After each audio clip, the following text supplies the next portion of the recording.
Hello. Hello, everyone, and thank you again for joining us. This is our final NEA book talk. We've had a month of events.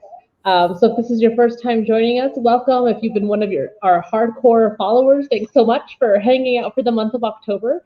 My name is Adriana Dominguez, and I am the director of the theater programs and an assistant professor at UT El Paso. Before we begin, we always want to acknowledge the lands on which we are, and we are on the traditional lands of the Mansos people. So you're joining us for our last NEA event. And so the Department of Theater and Dance is a recipient of a $15,000 grant to host the NEA Big Read in El Paso, and it's a national initiative. And the goal is to broaden our minds and our understandings by reading a really good book. So UTEP is one of 78 nonprofit organizations that received this particular grant to host a community reading program, and the grant was submitted by myself and Rebecca Rivas. I would like now to introduce Rafa Perez, who is the Director of Audience Development, and he can tell you all the nifty stuff with Crowdcast and get us started for today. Yes, hello. Good evening, everybody. I'm Rafa, and I'm the Director of Audience Development at UTEP for the Department of Theater and Dance. And I want to welcome you all to our final book talk for our NEA events for Into the Beautiful North. For those of you who may be on Crowdcast for the first time, just a brief breakdown. So over on the right side of the screen, you'll notice that we have our chat feature. Hello, good evening. You'll see that we have our chat feature, so please feel free to drop any thoughts, comments. We'd love to hear from you, especially once we get into discussion. Speaking of, if you happen to have a question that you'd like to ask, down at the bottom of your screen, you'll notice that there is an Ask a Question link. And also, if you're joining us on the Crowdcast app on your phone by chance, there should be a small plus sign on the bottom left corner, and that'll be where you can ask a question if you're on mobile as well. And so once we get to the discussion, question and answer part of our discussion, then we'd be more than happy to answer any of those questions that you might drop on there. You'll also notice that there is a link for polls down at the bottom. Currently, it is empty, but later that will be how we will be voting for our contest that we have for later this evening.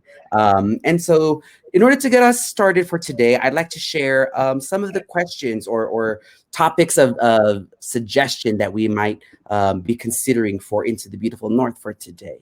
And so those would be, why do you think Urrea ends his novel before the clash of the good and the bad guys? We're also interested in the topic of, where did your family emigrate from? And did you recognize any parallels between your family stories and the family story that we experience here with Into the Beautiful North? Excellent. Thank you, Rafa. And just as a quick note, we did have Luis Urrea give a keynote, and it's going to be available on Crowdcast for a bit and on our website. He provided some amazing perspective, and it was wonderful to hear from the author, what the inspiration was. So I highly recommend that you check that out. For today's discussion, before we get into the questions, we have two guests today, and I'm super excited. They're awesome, amazing people at UTEP.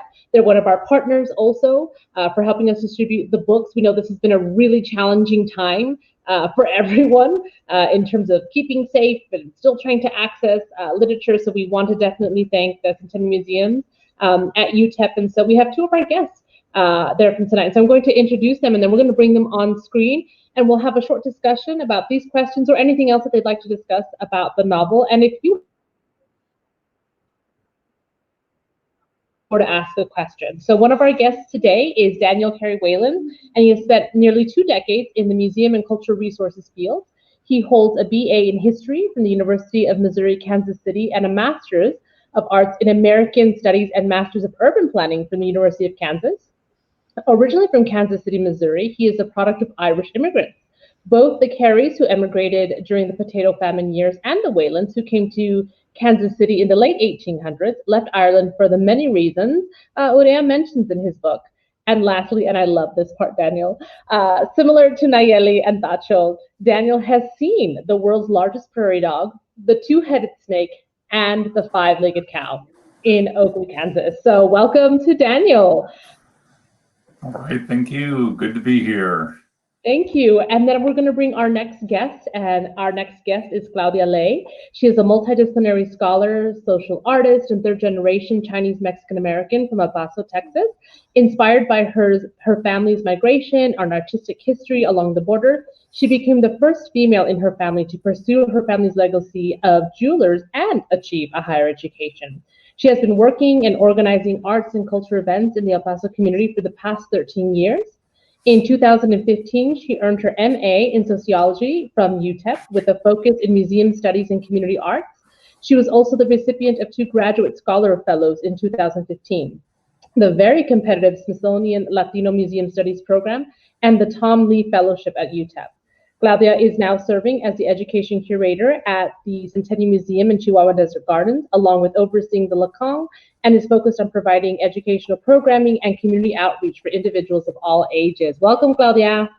Gracias. Thank you, Doctora Dominguez and Director Rafael for, most of all putting this together, but I know it all starts with writing that grant, right? To make it happen in order to make these events happen. So thank you for, your time, dedication, and I mean, who doesn't love a good book, a good story, right? And when it's something that hits this close to home, then it has a special meaning to know that there's people writing our stories, right? That there's people like Urea that are, trying to tell these stories and bring in, I could say, some humor to what is sometimes a very tragic and not easy crossing into the United States. So I want to thank you both and I guess as well as your team for putting this together.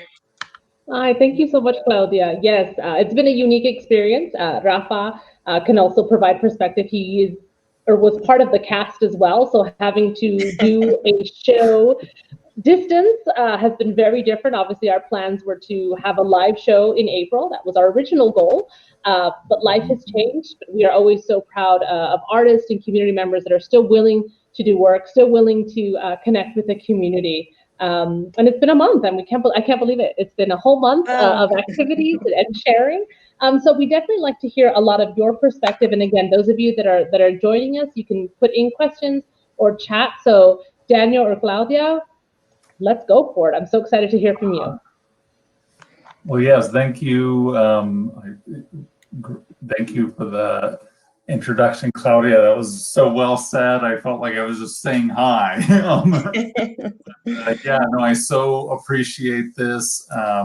This is actually my second NEA big read for Into the Beautiful North.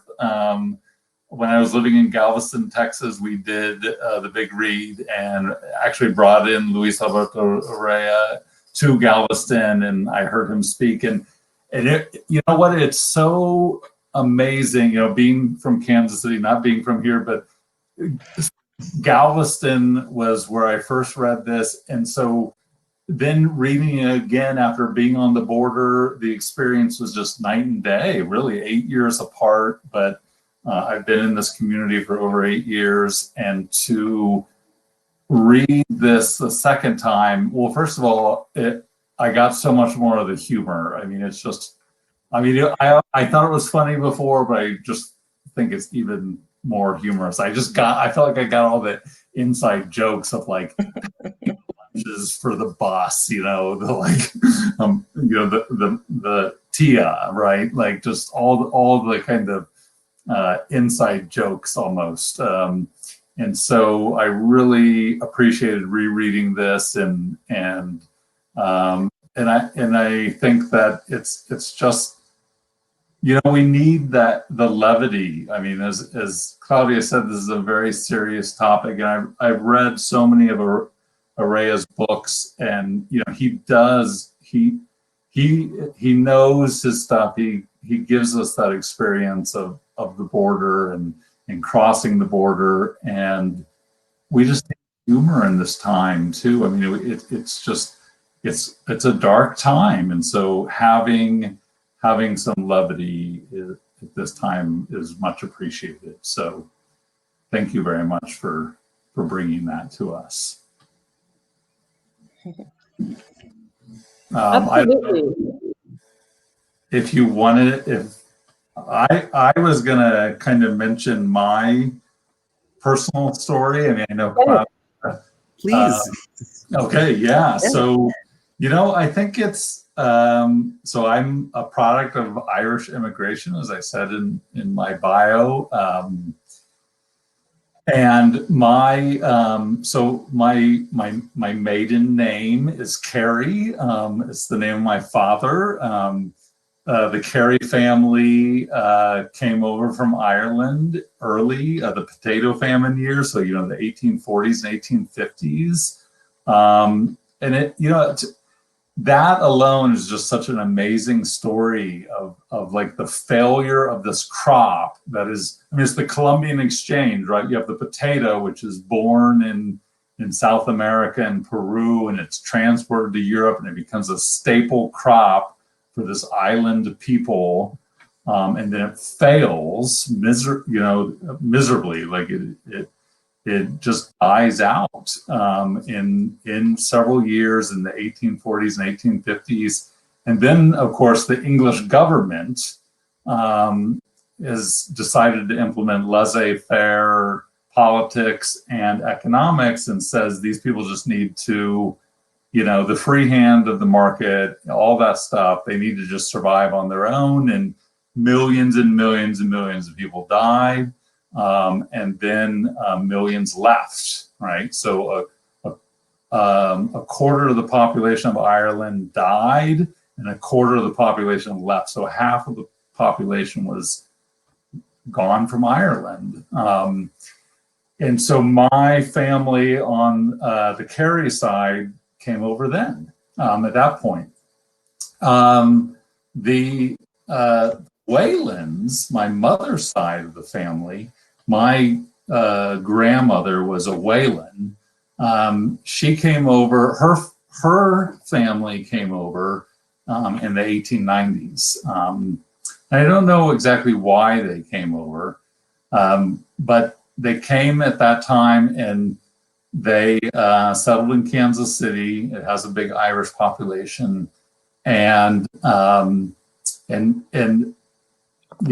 mother comes around, and I'm born, right? My family, we're an Irish Catholic family. I'm one of 5 children, and the only grandparent I have is my grandmother, who has gone back to Ireland a couple times. And when I'm in high school, my senior year in high school, I decide I don't want to go to college. I don't know what to do with my life. And my grandmother says, who's just been back from Ireland visiting all of her first cousins. So all of her primas and primos, right, are all back in Ireland. And she's gone back and visited them in her 80s. She says, well, you should go visit our people. She always called them our people. And so I went back, and I was just 18 years old, and I took money that I kind of saved from working in the grocery store in high school, and went back to Ireland and met her first cousins. Several of them were still alive, and kind of did my family tree, did the kind of genealogy of that side. And it influenced me so much that when I had children, and my spouse and I, who didn't take each other's names right when we got married, decided, well, she's a sociologist professor at UTEP, and she came up with this brilliant idea of creating a new name for our whole family. So we became the Whalen. So I'm Carey Whalen, and she is Liza Whalen, and then our boys are just Whalen. So we kind of readopted that last name because it meant so much to me. And she got to choose all the first names of our children, so they have all Hebrew names.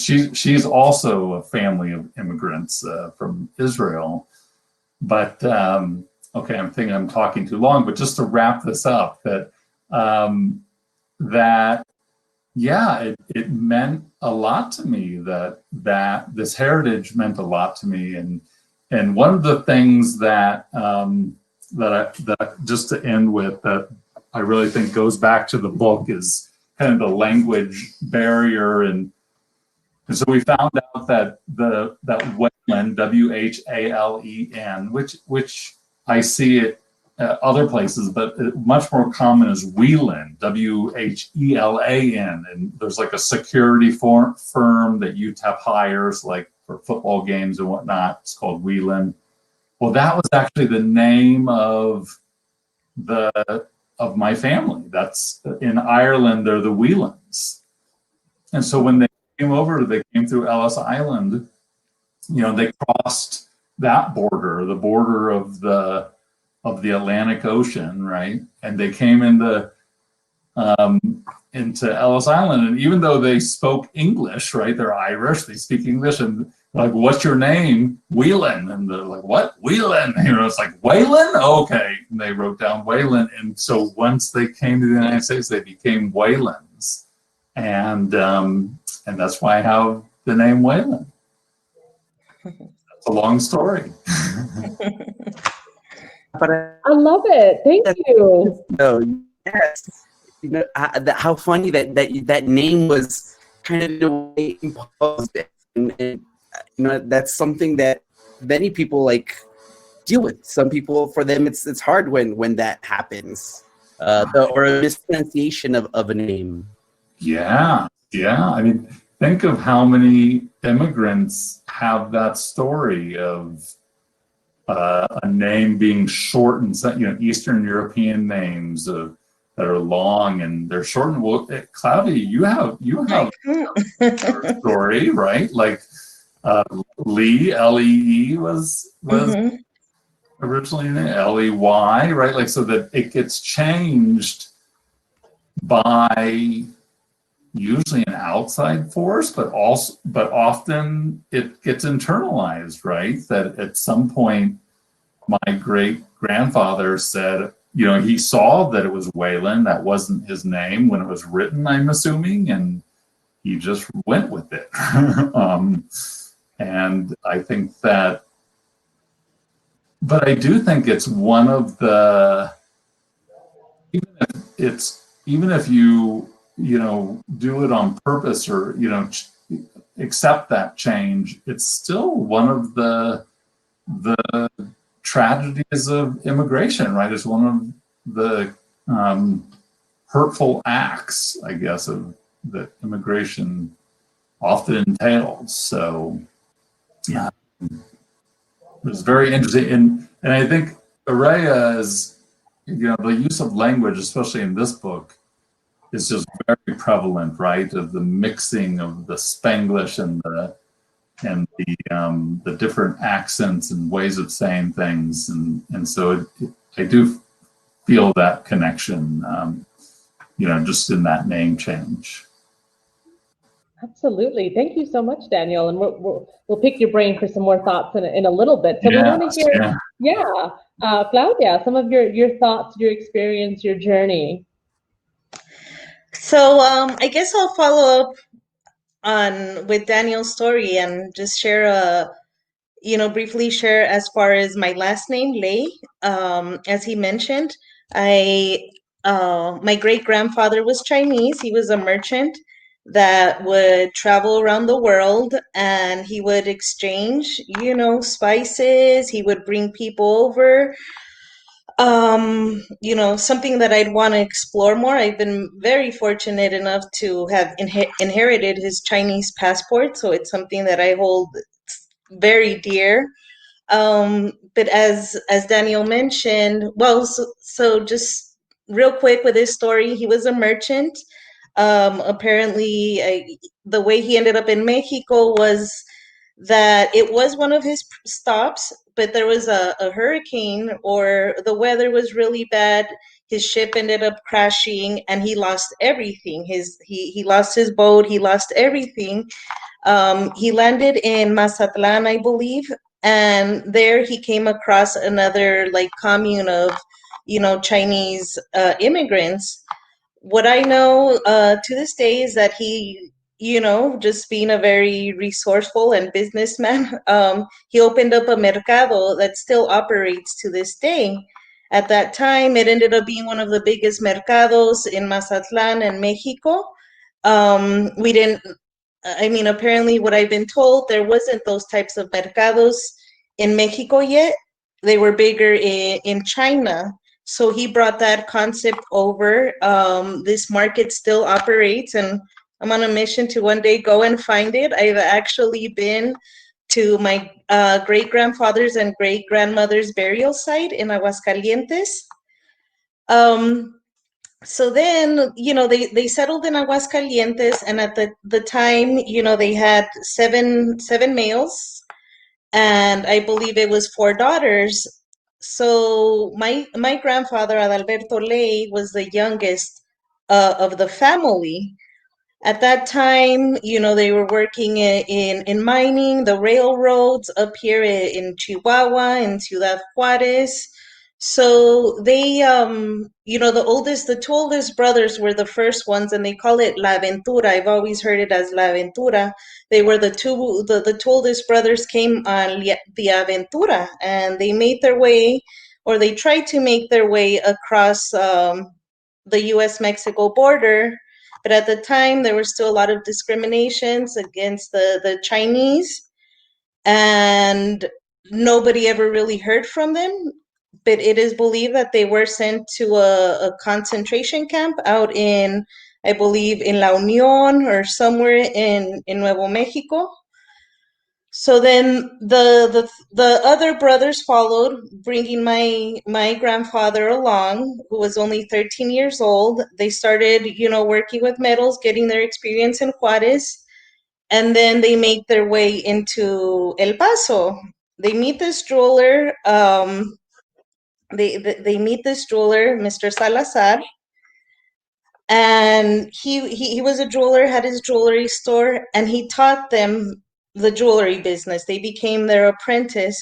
Come to find out, I think it was just this past year, I've always heard Ruben Salazar, Mr. Salazar. It turns out it was Ruben Salazar, the journalist's father, who taught my family how to make jewelry. On top of that, I learned this Thanksgiving. This last Thanksgiving is I think my mom makes the most delicious Thanksgiving dinner. So I asked her, like, how did you learn? Where did you learn all this? Oh, well, from your grandmother.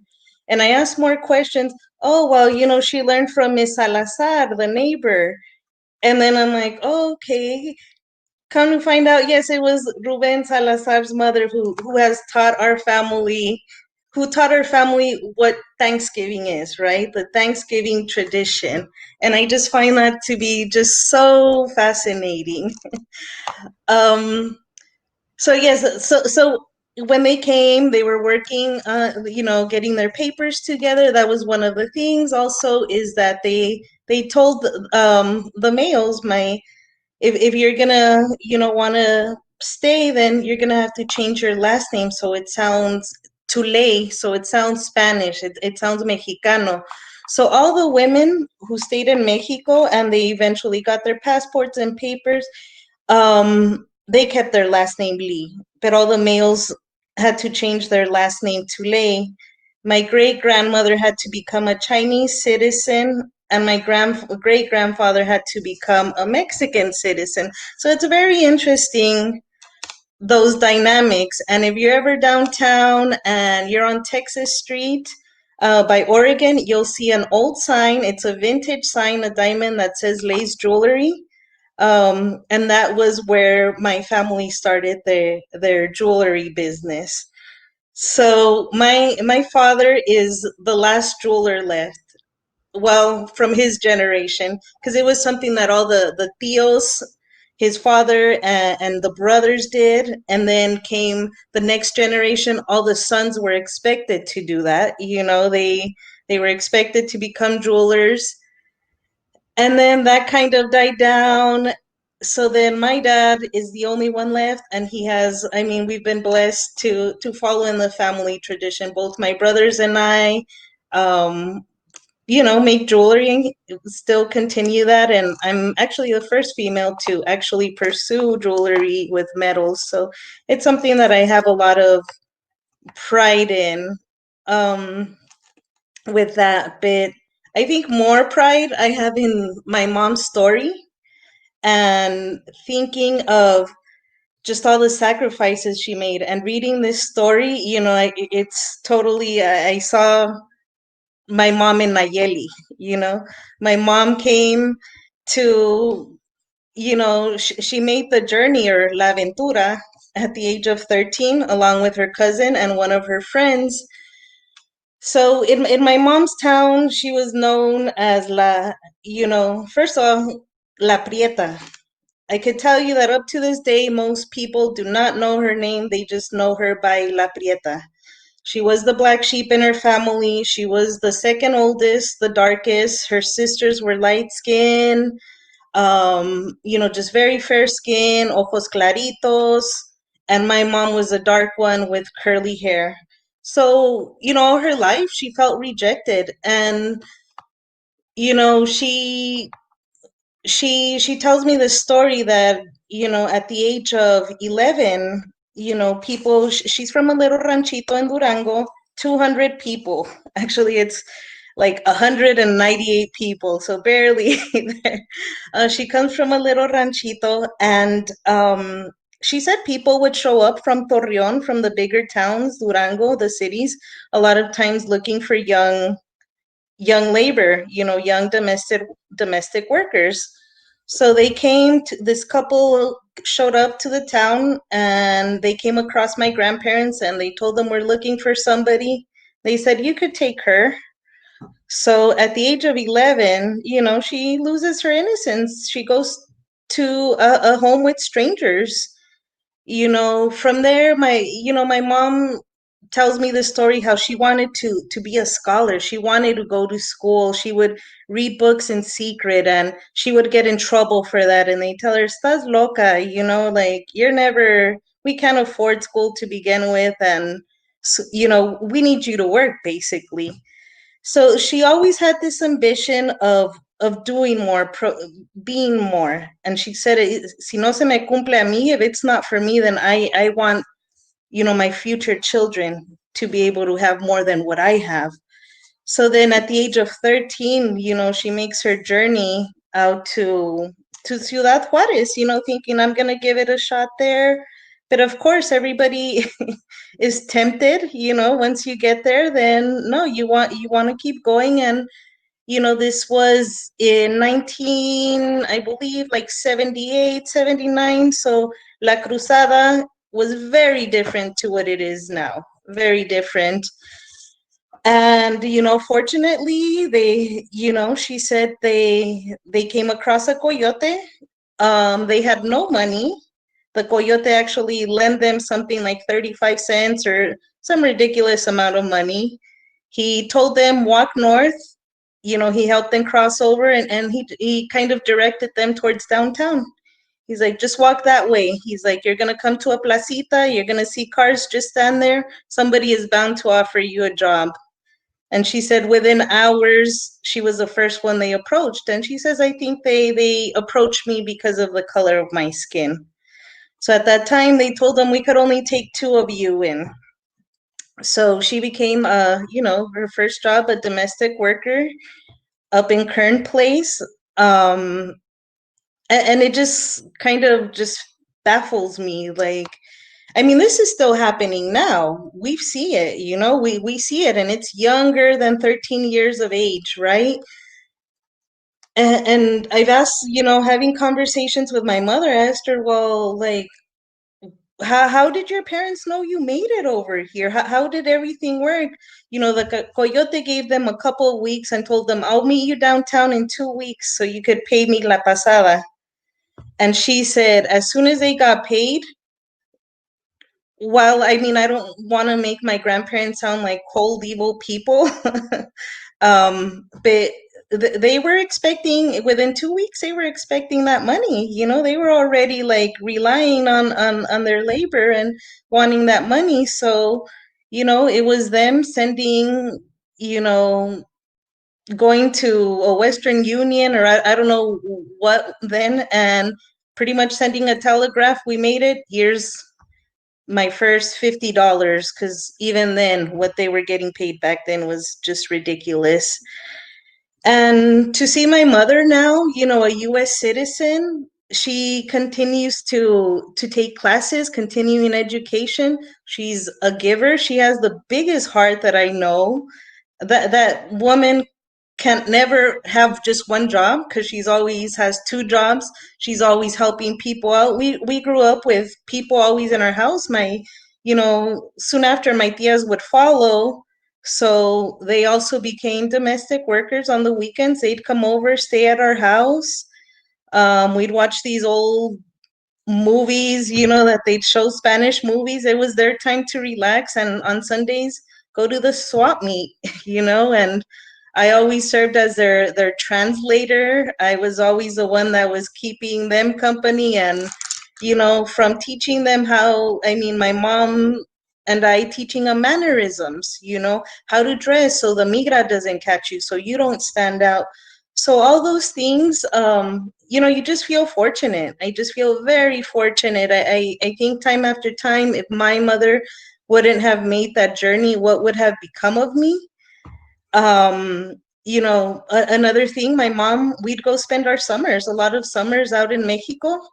And, you know, we were roughing it out with everybody else, but I could tell you that those were some of the richest moments of my life and some of the happiest. The way I see my family live, you know, how happy they are, everybody huddled around one TV. I remember when people got TVs and more than one channel out there, and we were all watching it. And just all that, that's, you know, me da orgullo de donde vengo. And you know, what I've inherited from them, their labor, their work ethic, you know, their, when times have gotten tough for me, hey, I'll meal prep for friends, I'll clean a house, I'll do what I have to do, because that was something I was blessed with. You know, I feel like I inherited that, and no one's gonna take it from me. You know, I have awesome jewelry that my family has made, but nothing will take away the values and morals that I've obtained from my family in Mexico, as humble as they are. And, you know, I'll wrap it up with this. My mom is, you know, she works at UMC right now. She is one of those workers, essential workers, right? And, you know, I have a brother that lives in Mexico. I mean, he runs a plant out there. So he's living it up in Guadalajara, has a beautiful place and goes to the beach. And, you know, I brought it up to my mom just, you know, last week. I said, Mom, if things keep getting worse, because unfortunately she got sick. She got COVID over the summer.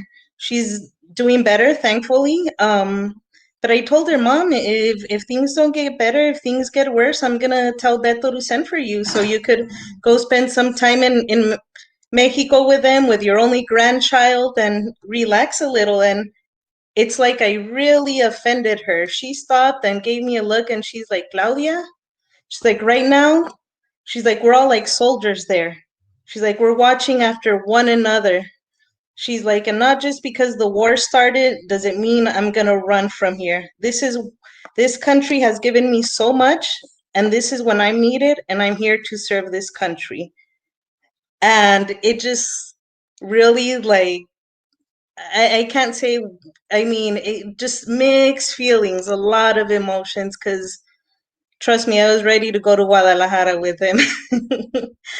But it's something, you know, reading this, the story of these four girls and Tacho and the Tia Irma, and, you know, you see the resilience in people. And and you hear the journeys, right? There's a lot of stuff that doesn't get told. There's a lot of things that, it's luckily this had more humor, but there's a lot of other stories that we just don't hear, and I don't think many of us could really even imagine or put ourselves in their shoes. So, thank you again for setting up this platform and inviting us, and allowing myself and Daniel to share our story. I know. Thank you, Claudia. Like that was amazing. Like all these connections, and then you're saying Ruben Salazar. I mean, that was amazing. And I'm so glad that your mother's in recovery. And I love hearing these stories. I think a lot of us share it. My mother is also very grateful to be here. I'm a first generation citizen. And so I'm grateful for those opportunities as well. So I get it. And I love how you talked about your mom is Nayeli. And Luis Urea talked about his real Nayeli, like a real Nayeli, someone who is strong and forward and is doing what needs to be done. And I think many of us are very blessed with that. So thank you for sharing that story. I'm going to read a quick excerpt from the book, and then those of you that are here with us, if you want to start getting maybe some paper, pencil, colors, and as I'm reading, and then Rafa is going to tell you what you're going to do, because you know me, we like to do incentives, and we're going to win a little prize. So you can do that while I read. I just want to read a little bit about some of their traveling. And I am on page 269. If any of you have the book, no need to follow, but just that way we honor the book, and you can definitely get some paper, pencils, crayons, whatever magic you may do with art. The desert, Nayeli said, after an hour of silent staring, is so harsh. Taco shrugged with one shoulder. He was shrugging a lot lately. He was thinking about Tijuana, about Rigoberto's magic teapot. The deserts of Mexico, he boasted, are more brutal. She stared out her window. She thought she could see a concrete dinosaur in the distance. Bikers screamed around them and flew down the road, laughing skulls on their backs. Crows bent to flatten animal carcasses in the road. They seemed to be bowing to the tatters of rabbit fur, the skunk tails. The midday's light was white. Matt had told them to get off the road at Baker, California. They'd find it, he promised, right before they crossed into Nevada and really began their cross-country jaunt. They'd know it, he said with a laugh, by the world's biggest thermometer. Don't worry, he told them. There's a sign if you don't see the actual thermometer. Tacho could not comprehend what was so funny about it. He hadn't been in the United States long enough to have seen the green giant statues, the jackalopes, or the giant Indian arrows sticking out sideways of highways. He did not know that Matt was proud of the world's biggest thermometer in a way that equaled patriotism. Who could have understood that, say, a cement statue of Babe, the blue ox, with a garden hose running through his penis so he peed a constant stream outside of a roadside diner was sacredly American? In Mexico, such things would have been shot to pieces or stolen, or a family of beggars would have moved into the hollow centers of these attractions and made room for their pig as well. He pulled off the road at Baker. So I just think it's beautiful the way Urea brings these stories to life. And so I'm going to hand it over to Rafa to talk about our contest. We have about 10 minutes left in our talk today, and we want to make sure we get into that. Awesome. Thank you so much, Adriana. And so as Adriana mentioned earlier, she did say, get some paper, pens, pencils, colors, whatever you have at your disposal. And so please, we'd like to invite you all to spend the next 10 minutes drawing a map of your family's immigration journey into the United States. And so feel free to be as creative, colorful, artistic as you like. And go ahead and snap a photo once you have your map and upload that to the Google link that is going to be shared in the chat just now. And so you'll have about 10 minutes to draw and upload.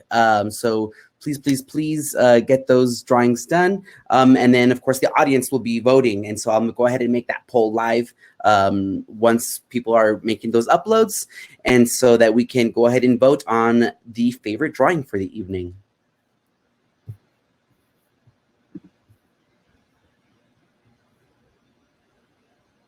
While you all are busy drawing that, we'd like to also invite you to please watch Melissa Crespo's directing video. And so she created a video and the link is about to be shared. The YouTube link is about to be shared. And so she created this video discussing about her process with directing this very unique production of Into the Beautiful North. As you all know, we have some scenes like the one we saw today, the beginning of this book talk, that is something that was devised by her. And then we also have scenes that were excerpts from the play. And so she talks a little bit about her process with that. So we'd like to invite you to go ahead and watch that video. And we will be back here in about 9 minutes to go ahead and get that contest done.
Alrighty, folks. Time is up. I'm sorry. Time is up, and it looks like we didn't have any submissions for this. So I do want to let you all know, first and foremost, before we proceed, we're still going to be giving out a prize.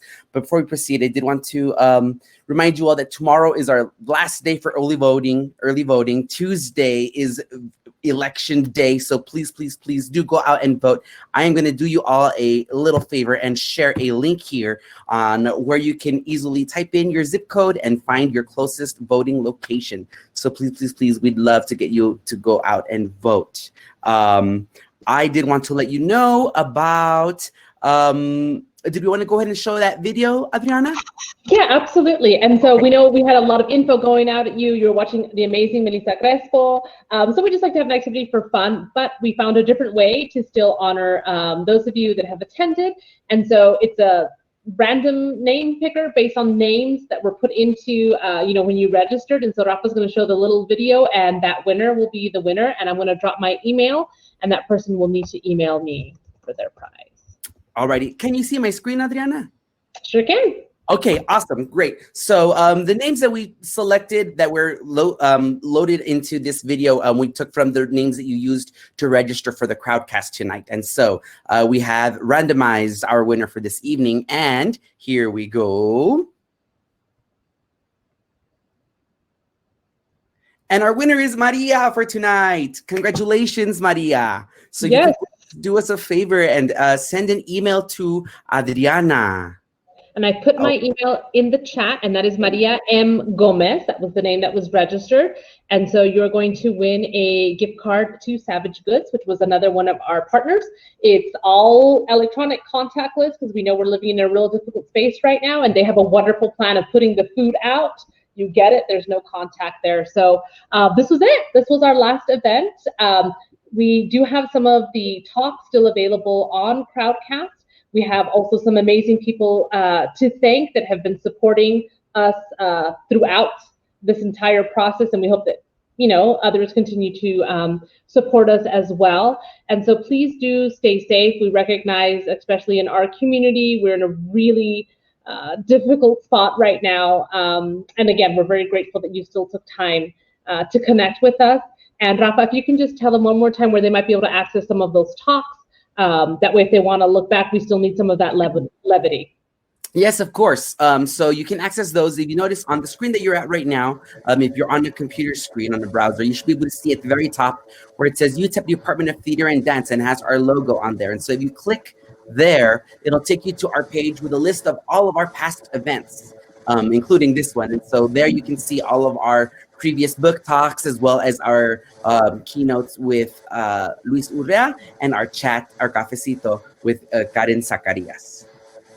Excellent. Well, thank you all again so much for joining us. Please stay safe, stay well. And as Rafa said, please vote. It's still done in a very safe manner, but that's a really important way for us to get our voices out. And thank you so much for our guests for sharing your family, your stories. This was amazing. Thank you so much. We appreciate you sharing, everyone. Thank you. Thank you. Yeah, this was great. Thanks. Thank you. Gracias. Have a good night. Yes, have a good night, everyone. Well. You all be safe. Yep, you too.